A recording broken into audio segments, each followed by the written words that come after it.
Como les había indicado anteriormente, ahora vamos a estudiar las reacciones homogéneas. En estas reacciones homogéneas recuerden que se realizan en una sola fase. Entonces aquí tenemos un ejemplo. A más B nos da R más S con sus coeficientes estequiométricos A, B, R y S. Entonces, la velocidad con que va a estar consumiéndose A, vean que se pone un valor negativo ya que se está consumiendo. Entonces, para que nos salga un valor positivo, menos RA, va a ser igual a menos 1 sobre B, en el caso que lo queramos definir en un volumen de reacción, que es lo más común, y cómo varían los moles en este volumen con respecto al tiempo. Vean que la reacción tiene A, B, R y S. No tenemos que hacer una ecuación de la velocidad para cada uno de ellos, sino que existe forma de relacionarlas. La forma de relacionarla es la menos RA sobre su coeficiente estequiométrico va a ser igual a la velocidad de B sobre su coeficiente estequiométrico, igual a la velocidad del producto R sobre su coeficiente estequiométrico y así con S. Noten que el reactivo se coloca con un negativo y los productos van con signo positivo. Ahora, todas estas reacciones las vamos a estudiar, que las podemos llevar a cabo en tres tipos de reactores, los que se conocen como los reactores ideales. El reactor batch o a tandas, en donde lo rellenamos y después tenemos que vaciarlo. El reactor de flujo pistón o reactor continuo, en donde la reacción va avanzando a lo largo del reactor y cambiando su conversión a lo largo del reactor. Y el reactor de tanque agitado o tanque de mezcla, el C estrella también, en donde nosotros alimentamos y dentro del reactor se lleva a cabo la reacción y va saliendo el producto. Entonces, también nosotros vamos a tener que en nuestra ecuación de la velocidad, RA va a ser función un término de la temperatura y un término de la concentración, tal como se expresa como KCA a la A. K es la constante, pero recuerden que es constante a una temperatura, varía con la temperatura, entonces este es el término de la temperatura, y C es el término de la concentración, que va a ir elevado a un coeficiente estequiométrico. Nosotros podríamos colocar que este término de K sería un K0 E a la menos E sobre RT, por cómo va a ir variando el término de K y el término de la concentración. Entonces vamos a tener las reacciones homogéneas y heterogéneas, vamos a estudiar las homogéneas, los reactores, que son los reactores ideales, y las reacciones pueden ser sencillas o múltiples. Sencillas cuando las define una sola ecuación de la velocidad. Como les decía, aquí hay una sola ecuación que la podríamos relacionar para cada uno de los reactivos y los productos. Sin embargo, aquí la ecuación de la velocidad de A como se convierte a R es independiente de cómo R se convierte a S. Igual aquí, de A a R es independiente de A a S. Entonces existen dos ecuaciones cinéticas. Cuando existe más de una ecuación cinética que define la velocidad de la reacción, entonces hablamos de reacciones múltiples. Cuando existe una sola ecuación cinética que define la velocidad de la reacción, tiene una reacción sencilla.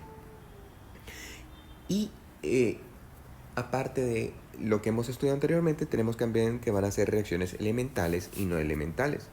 Las elementales son las de un solo paso, en donde la ecuación cinética está relacionada con la estequiometría. Vean que aquí reacciona A con B, ambos con coeficiente, con una reacciona con un B, y entonces en la ecuación de la velocidad sería K, concentración de A a la 1, concentración de B a la 1.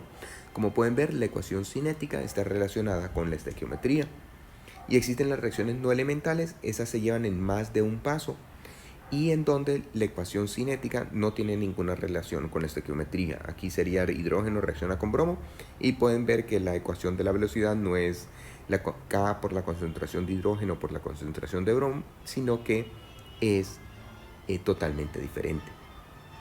Con eso también hablamos de la molecularidad en esta reacción, ya que eran dos moléculas las que reaccionaban, y la reacción es elemental, la molecularidad es de 2, serían al sumar los superíndices de cada DCA, los exponentes DCA y DCB. Mientras que aquí, para encontrar la molecularidad, vean que sería muchísimo más difícil. Entonces, la molecularidad es la suma de todos los exponentes. Las molecularidades en las reacciones, en cada paso, ya vamos a ver los pasos de la reacción, o sea, las reacciones se pueden llevar en un solo paso o en varios pasos, podría ser de una molecularidad de 1, de 2 y de 3 que son extremadamente raras. Pero con 1 y 2 estaríamos abarcando el 99% de las reacciones. La constante cinética acá va a tener unidades de tiempo a la menos 1 y la concentración a la 1 menos n, en donde n es el orden de la reacción. En este caso, vean que 2A nos produce 2R y la velocidad de A va a ser igual a la velocidad de R y K1 por CA al cuadrado, en caso de que sea elemental. Ahora aquí B más T nos da 3T, entonces si definimos para RB sería KB, CB, CD al cuadrado. Para RD sería KD, vean diferente, CB, CD al cuadrado. Y RT sería KT, CB, CD al cuadrado. Ahora, como les había indicado, todas estas velocidades se pueden relacionar. Y lo que podríamos hacer es que menos RB es igual a menos un medio de RD, recuerden, dividido sobre su coeficiente estequiométrico, igual a un tercio de RT. Por lo tanto, KB va a ser igual a un medio de KD y este va a ser igual a un tercio de KT. Para una reacción no elemental, entonces primero nosotros siempre vamos a intentar ver si es elemental, pero al hacer el estudio cinético, que el estudio cinético se hace variando las concentraciones de los reactivos y de los productos, nos encontramos que la ecuación de la velocidad para la formación de amoníaco es esta. K1 por la concentración del nitrógeno, bueno, esta ecuación. Entonces, vean que la ecuación nosotros la podríamos plantear como A más B, que nos produce 2AB. Y tendríamos que plantear que la reacción no se da en un solo paso, sino que tiene un mecanismo, que es un mecanismo de reacciones más complicado. Entonces, A nos produce 2A, luego A asterisco reacciona con B para darnos AB más B asterisco, y A asterisco. Y vean aquí que los dos intermedios reaccionan entre sí para darnos AB. Entonces, tenemos que plantearnos cómo poder llegar a plantear un mecanismo de reacción. Vean que, o sea, uno al ver un mecanismo de reacción se pone a pensar, podría ser miles de pasos, miles de intermedios.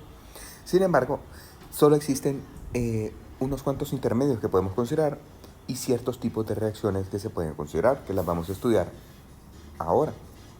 Entonces, en cuanto a los intermedios tienen que ser sustancias sumamente reactivas. Entonces pueden ser radicales libres, vean aquí algunos ejemplos. También pueden ser sustancias iónicas o polares, que las tenemos aquí, algunos ejemplos. También el intermedio puede ser una molécula que reacciona muy rápidamente, o puede ser un complejo de transición. Vean que en este caso los reactivos alcanzan su estado de transición, en donde recuerden que se están rompiendo todos los enlaces y se empiezan a formar para luego darnos los productos. Y bueno, esos son los intermedios que podemos tener. Como pueden ver, los intermedios radicales libres, iones, sustancias polares, moléculas o complejos de transición. Y las reacciones pueden ser en cadena o no en cadena. Una reacción en cadena es, por ejemplo, la halogenación de un alcano, que la han estudiado anteriormente, donde recuerden que en la etapa de iniciación se rompe el enlace entre los halógenos debido a la presencia de una radiación con suficiente energía para darnos dos radicales libres cloro. Este radical libre reacciona con el alcano para darnos HCl y un radical libre de alquilo. Y luego esta sería la primera etapa de propagación y la segunda etapa de propagación, en donde el radical libre de alquilo reacciona con el halógeno para darnos el cloruro de alquilo más el radical libre de halógeno, que es el mismo primer paso. Entonces estos pasos se van repitiendo y la reacción termina cada vez que colisionan los radicales libres entre sí. Y están las reacciones no en cadena, en donde los reactivos dan un intermedio y este intermedio produce un producto. Por lo tanto, vean que aquí tendríamos uno de los tipos que podemos tener de reacciones. Reacciones en cadena con radicales libres. El hidrógeno reacciona con el bromo para darnos 2HBr. La ecuación de la velocidad es esta después de hacer el estudio cinético. Entonces el bromo se rompe para darnos dos radicales libres de bromo. El bromo radical libre reacciona con el hidrógeno para darnos HBr y el radical libre de hidrógeno. Este radical libre de hidrógeno reacciona con el bromo para darnos HBr más el radical libre de bromo. Esta es la reacción de propagación. Y la reacción de término sería cada vez que colisionan los radicales libres entre sí. Y tenemos las reacciones no en cadena con intermedios moleculares, que son las típicas reacciones enzimáticas, o sea, las reacciones bioquímicas, en donde A produce R en presencia de una enzima, y la ecuación de la velocidad viene dada, R de R va a ser igual a en donde vean que se divide entre M una constante. Para el mecanismo, A reacciona con la enzima para darnos A enzima asterisco, o sea, un complejo activado. Este A enzima luego reacciona para darnos R y se libera la enzima que actúa como un catalizador. Ahora tenemos mecanismos no en cadena con complejo de transición. Recuerden que teníamos 5 tipos de intermedios y 2 tipos de reacciones, entonces la combinación serían 10 tipos de reacciones. Aquí estamos viendo las más comunes. En este caso, A reacciona con A para darnos A asterisco más A, formación de una molécula de alta energía. Este A asterisco puede reaccionar con A para darnos el producto inicial, esta sería la reversible, o podría darnos A descomponerse en R más S, la descomposición en los productos. Entonces recuerden que los mecanismos que podrían ser infinitos solo están limitados a ciertos tipos de mecanismos e iremos viendo cómo probarlos más adelante.